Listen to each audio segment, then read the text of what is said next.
Hi guys, welcome back to my channel. As some of you may know by now, on Fridays I do my 5-tip Fridays. And with the weather the way it's been lately, I thought it might be a good idea to give some of my tips when it comes to a cold, asthma, allergies. These tips that I have will help with all of those. Okay, so in my introduction video, I had talked about maybe wanting to talk about some of these tips that I learned over the way through experience with my son. My eldest son is asthmatic. He's actually severely asthmatic, and he was diagnosed at the age of 5, and we had no idea what was going on with him. Had he not been with my parents when he was first diagnosed, they literally saved his life, and they didn't even know that they were. What had happened, he was having a full-blown asthma attack. We'd never seen it before. We didn't know what was going on.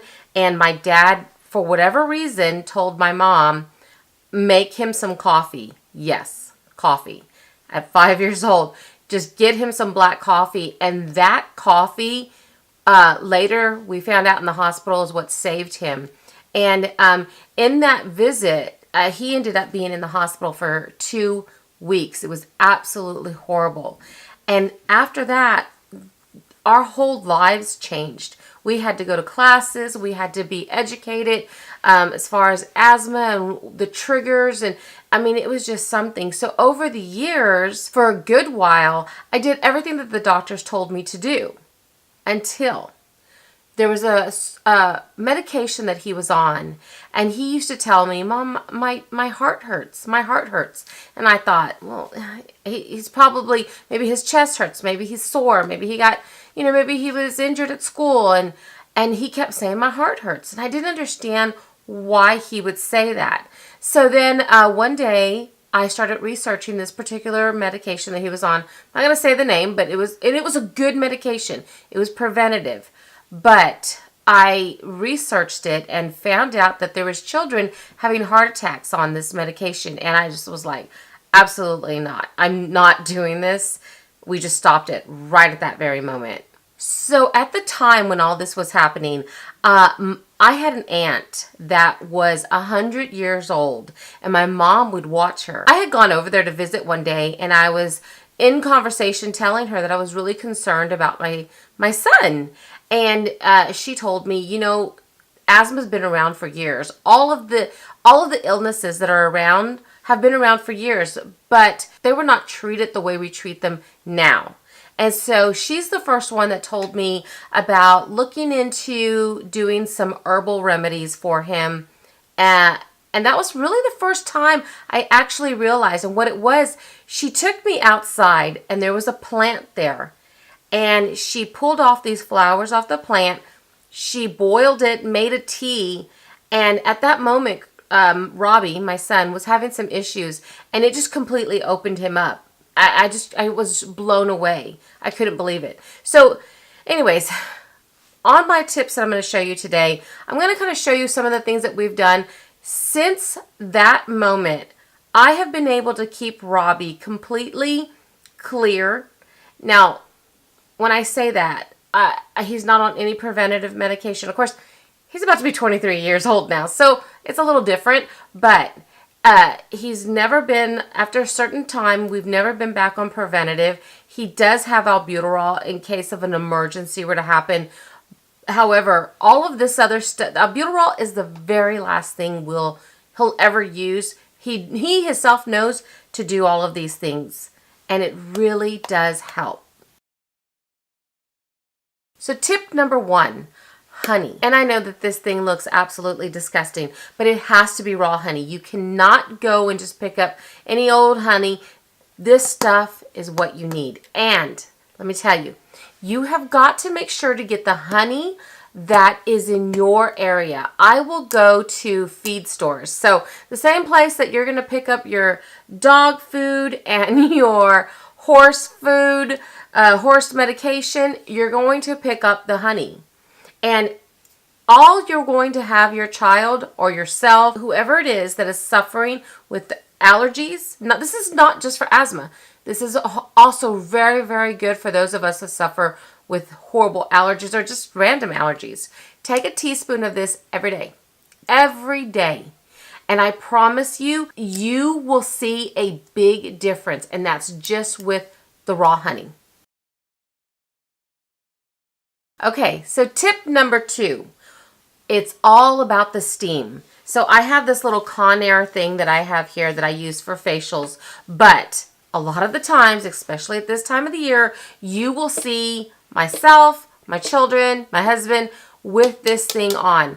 Steam just opens you up. Now, say you have a little bitty baby and Robbie was 5, like I said, when he was diagnosed. He was not going to sit with this thing on. And actually, I was a little afraid he would burn himself. And if you don't have one of these, let me tell you something. Just boil some water on your stove, put it in a bowl on the table, and put a towel over your head. You will still get that steam.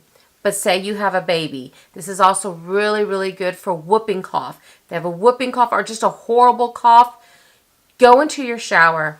Put the shower on as hot as, let me rephrase that.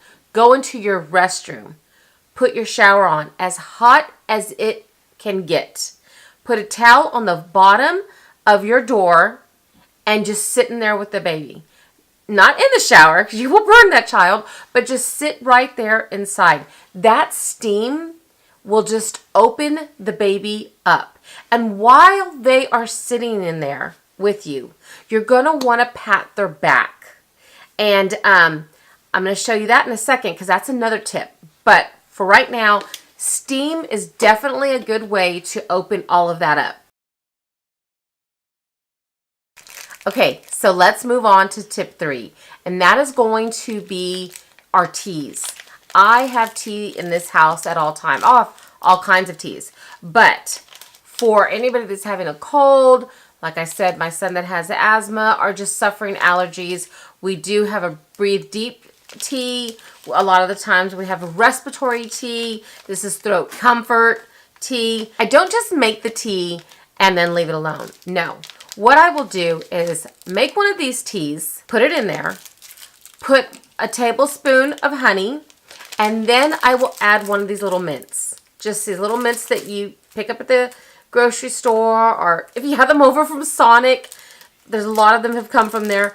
Just stick it in there and let it all dissolve together. This combination together will open them up super quick. And say you have a little one and you're doing this on them and they're like, I don't want to drink a hot tea. You can still let it cool down and drink it. And I just think the combination of all of it together helps them open up, helps soothe the coughing, and helps the breathing.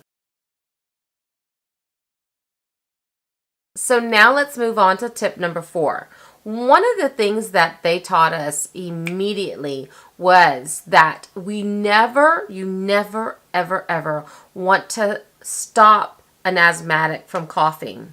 So all of the traditional cough medicines that you would think to give your child, you want the cough to be productive. You want that there. But at the same time, you feel sorry for them when they're just coughing and coughing. So I found this recipe and it's something that I've kept for years. This is what we do, and I have it with me pretty much in the house at all times. And that is, I make our own cough medicine. This is just a jar and it looks like it's just honey, but there's a little bit more that goes into it.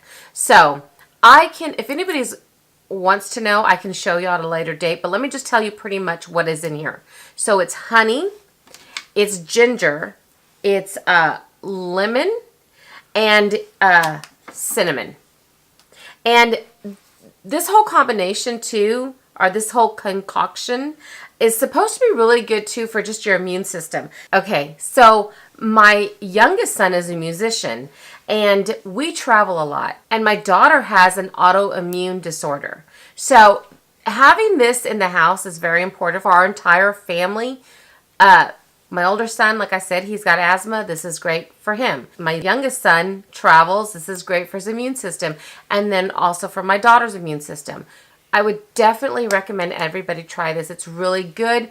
And the benefits, I mean, I'm just telling you, they're amazing. Okay, so now let's get back to that padding thing that I was telling you about. Say you have a child and let's see, I don't want to sound gross, but you hear the coughing, you can hear that there's some phlegm in there, and it can be an adult as well, not just a child, obviously. But if you were to cup your hand, and I hope you can understand this, but cup your hand and just pat all the way on the, say this is the back, just pat all the way up and pat all the way up, especially around the lower back, just in all areas. Just cup your hands and just pat in almost, I mean, you're going to really pat in there. After a while, it feels so good, but what it does, it kind of breaks it all down and it moves all of that out. So for tip number 5, I would say to make sure you are cupping all of that out. Now, just one little added bonus tip. Vitamin C. Vitamin C, I live by. It's not only really good for your face, but I don't have them taking this. When they were younger, I didn't have the kids taking it every day throughout the year. What I would do is have them take it, because I'm not big on pills, even vitamins, but vitamin C definitely is going to be one of those things that keep you strong during your hard times. So I already know that Robbie's hard times are around August, and then he'll be good, and then around January he gets a little bit rough in there, and then we're good again until April. So I don't have him doing vitamin C all the time, and I know it sounds silly because, like I said, he's about to be 23 and he kind of does all this on his own, but he just does exactly what I've told him to do all these years. So he will start taking the vitamin C probably around the beginning of September. So in August he's good, and then he'll do the same in December, for January. He just kind of takes it the month before for the month that's coming up. And it keeps him good. It keeps him regular. It keeps him good. Christian is another person. Same way. He has his issues in March. Then he has his issues in October. So if you stick with a good vitamin C, it's going to be great for your complexion. That's just an added bonus. But it's really going to keep you clear and healthy throughout your hard months, your allergy-prone months. Alrighty, guys. So those are my 5 tips for this Friday. It's a little bit different. No beauty, no fashion or anything like that, but definitely really good tips and stuff that I use every day of our lives. And they're very valuable tips. If y'all have any questions, you can leave a comment. I will answer them. If you want to know a detailed recipe on how to make the cough syrup, let me know. I can do that as well. And if you want to know something immediately, head on out to the Facebook group or tweet me or whatever. I'm here and I can help. I hope that this helped somebody out there. I know it will. And I hope you have a good night. I will see you next time. Good night.